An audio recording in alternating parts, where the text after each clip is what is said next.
Hey guys, it's Rebecca Garner of Garner Financial Coaching. This week's episode is for those high school graduates and the parents that are having to help make those decisions. I know that it can be scary. I know it was scary for me when I got to be that age and I was trying to figure out what I wanted in life and I had no clue. Some of you guys might have some career paths and you already know where you're going.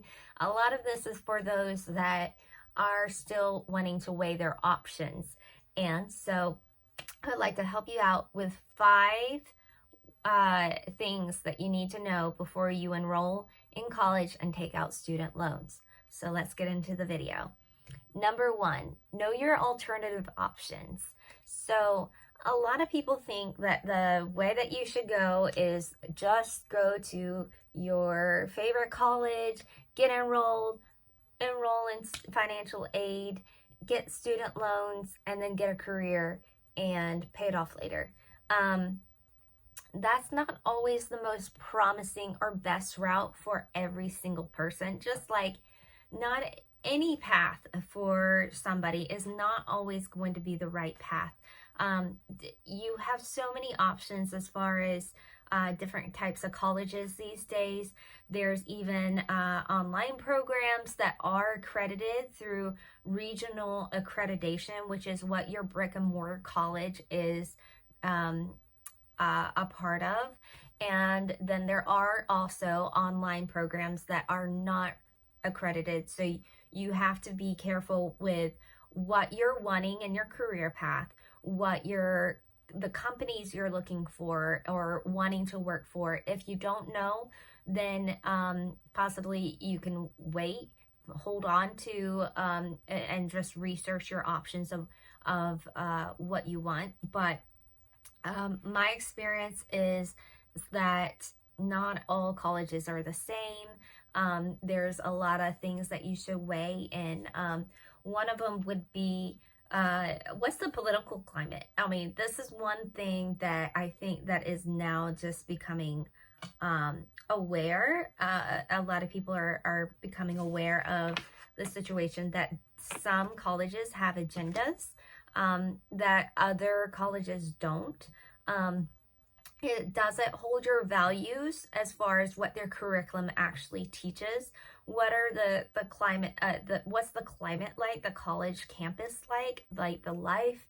Are they business minded? Or are they career minded? Are they college life experience with social experience? And what does that even look like? Is that you got to look at the culture in between that. What are the students that they're attracting? And I know a lot of brick and mortar colleges, they kind of just bring in a lot of different types of people, but you also want to weigh in those different things, because whatever your culture that the college carries will most likely be what starts to be developed and designed into your view and your perspective and your mindset. So it's just something that I remember way back when I was looking into going to college when I was about 18. And there was one college, it had great values, it had great principles, it has a lot of great graduates that have done stuff in their lives. But when I actually had my values and my personality and different things like that, I went out to visit for a weekend and realized that I would probably be a little bit of not fitting in very well, because my views was very radical compared to theirs. And I'm not talking political. It's just life experience of my faith and different things like that. So because I had grown up going to different churches and experiencing the pain of the differences that people hold and the strong beliefs that they have, and friendships ending because of just who I am and what I believe. That's one thing that I just want to bring, think about these things. I know that you can probably find friends anywhere. So no matter if you do go to a school that doesn't hold your full values, that's not the whole reason you go to a college anyways. But it is something, if you're going to be living there and doing life, you want to definitely make sure that you are really going to fit there and that you belong and that you're happy, because you don't want to waste 4 years of your life not really having a great experience overall if you don't fit. And there's so many colleges out there and so many universities, and if you're really willing to make a move or live in a different area, and you might find your actual niche somewhere else and be happier. So that is just something to just think about. And another thing is career choice and personality tests.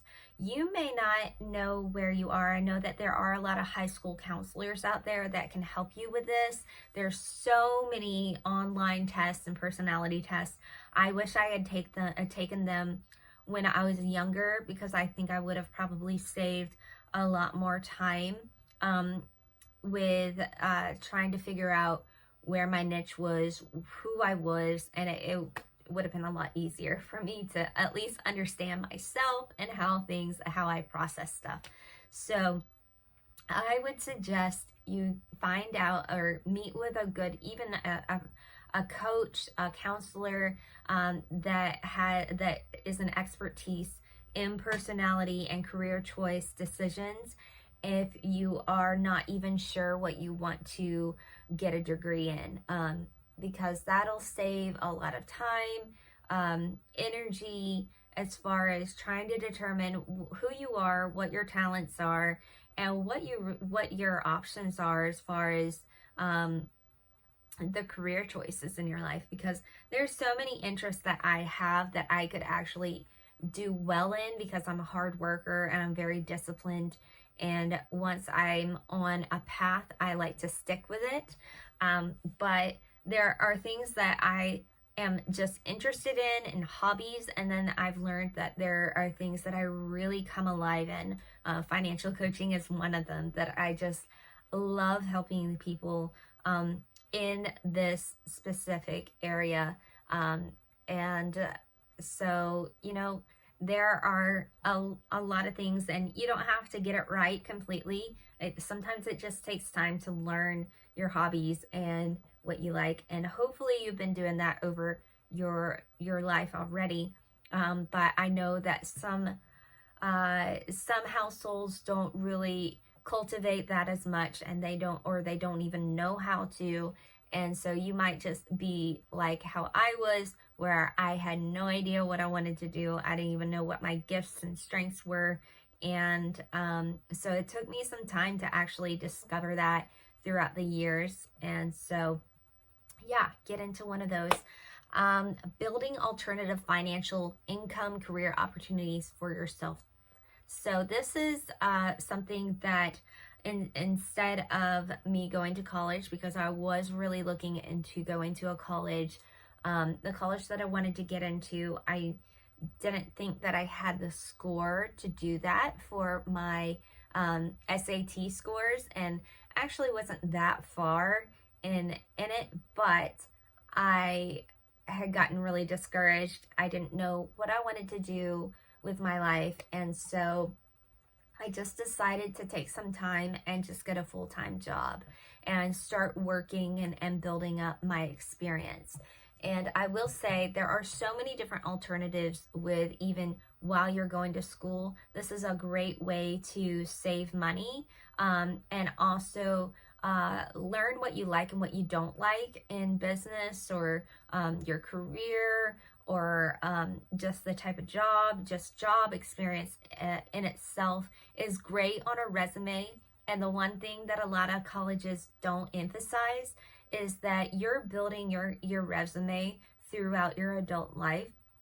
And if you just have your college degree and you don't have any experience, it's going to be very hard to land a job right out of college, because you don't have that experience. So actually getting paid or having an internship experience that is is aligned with your career choice is going to help. It doesn't have to be just in your career field.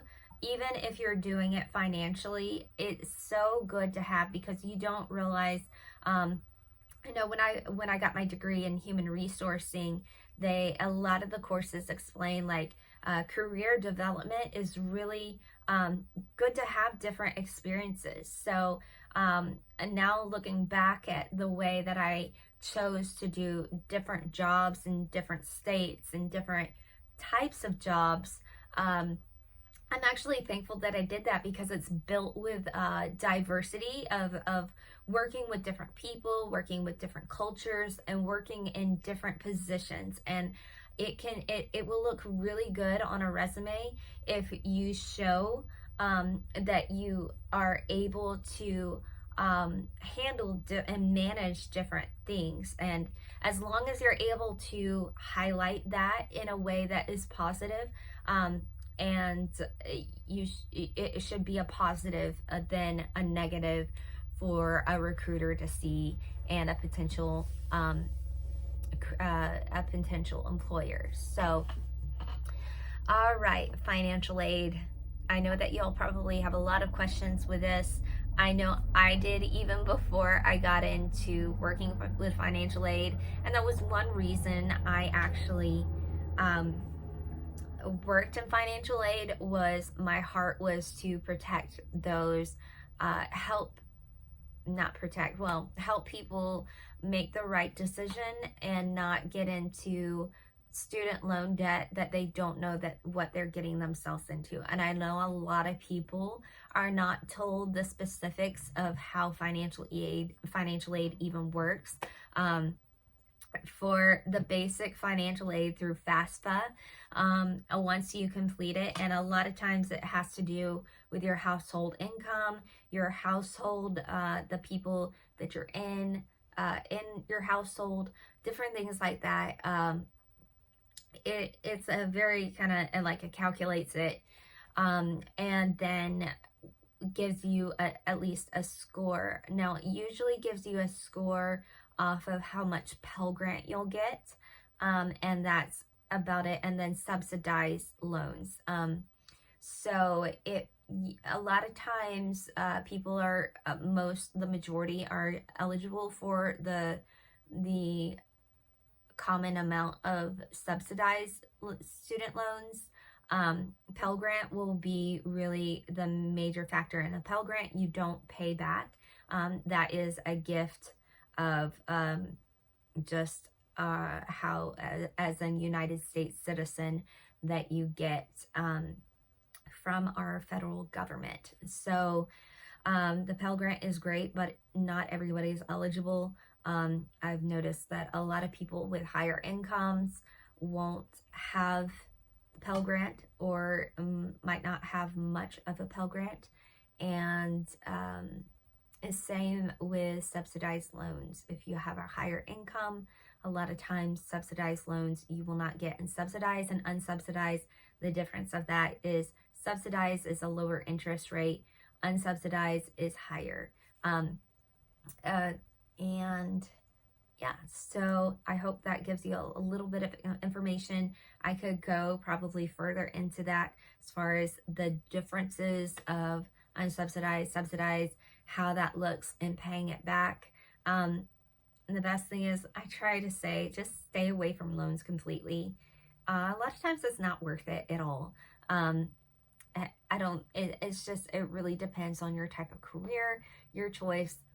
If you really have a specific career field that you are pursuing, and you're 100% for sure, and you've known it for the rest of your life, and you're already working in it or something like that, that's the only thing that I would say there might be some leeway there. But even then, a lot of people that take out student loans and they know what their career is and they're getting paid, they get frustrated in paying that back, because it builds up interest so fast and it takes years to pay off. So, and it can be really expensive, monthly payment, even around $1,000 a month. that somebody's paying, and that can really impact your future career and life goals and what you want to do, and can really hinder you instead of freeing you up to actually do the things that you want to do. So I'm just trying to keep you from becoming a slave to the lender and living the life that you want with your financial career dreams and life. So, all right, number 5, I kind of went over the grant scholarships of Pell Grant, but there's also other grants out there that there's so many companies and algorithm of computer programs that can actually help you find out if you're eligible for other scholarships. Sometimes it's just an essay that you write and you get granted it. Other times it has to do with like a lottery system type thing. There just, I would suggest Google it and look at your options. It can be overwhelming. Some, I have heard of stories of people actually going through college and getting their degree without any loans because they were covered by some scholarships. So if you have specific hobbies, or you even having to do with different demographics of your age, your ethnicity, your even if you're a left-hander, right-hander, there's all kinds of different weird, strange qualifications for these scholarships. So look into that. There, even your college might have some. So ask the college that you're interested in, if you have one that you're interested in. Ask for those scholarship, extra scholarship information if there's some that you could qualify for or potentially apply for, because and it may not be through your financial aid office.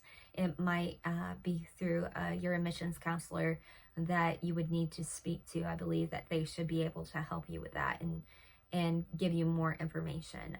But you don't have to go through just the colleges that you're interested in. There are so many different companies that I think for tax write-offs and different things like that, where they have a fund for college scholarship funds to give out on a yearly basis. So look into that. So that is 5 things high school graduates and parents need to know before they enroll in college and take out loans.